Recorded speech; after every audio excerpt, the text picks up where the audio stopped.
দীর্ঘদিনের এক প্রতীক্ষার যেন শেষ হলো। এমবাপ্পের রিয়াল মাদ্রিদে যোগ দেওয়া নিশ্চিত ছিল আগেই, অপেক্ষা ছিল শুধু চুক্তি স্বাক্ষর আর এমবাপ্পেকে বরণের। সান্তিয়াগো বার্নাব্যুতে প্রায় ৭৫,০০০ দর্শকের সামনে অবশেষে ফরাসি তারকা।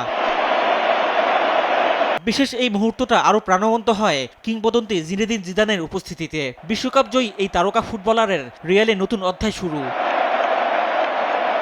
ক্লাবের জার্সি পরেই সমর্থকদের সামনে আসেন এমবাপ্পে। হাত নাড়িয়ে সমর্থকদের অভিবাদনে জবাব দেন তিনি। ইউরোপের অন্যতম সফল এই দলে ফরাসি এই ফরোয়ার্ডকে দেখা যাবে ৯ নম্বর জার্সিতে।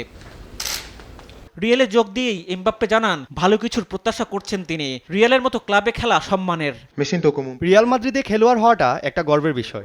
এই দিনটি আমার জন্য, আমার পরিবারের জন্য, আমার বন্ধুদের জন্য ঐতিহাসিক মুহূর্ত। আমি রিয়াল মাদ্রিদের একজন খেলোয়াড় বলতে পেরে নিজেকে গর্বিত মনে করছি। ছোটবেলায় এটা আমার স্বপ্ন ছিল। এই মুহূর্তটির জন্য আমি অনেক দিন ধরে অপেক্ষা করছিলাম। এটা একটা স্বপ্ন আমার জন্য। টাকা দিয়ে স্বপ্ন পূরণ করা যায় না।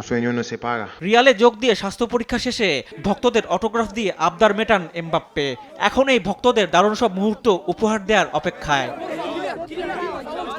রিফাত আঞ্জুম, দেশ টিভি, স্পোর্টস ডেস্ক।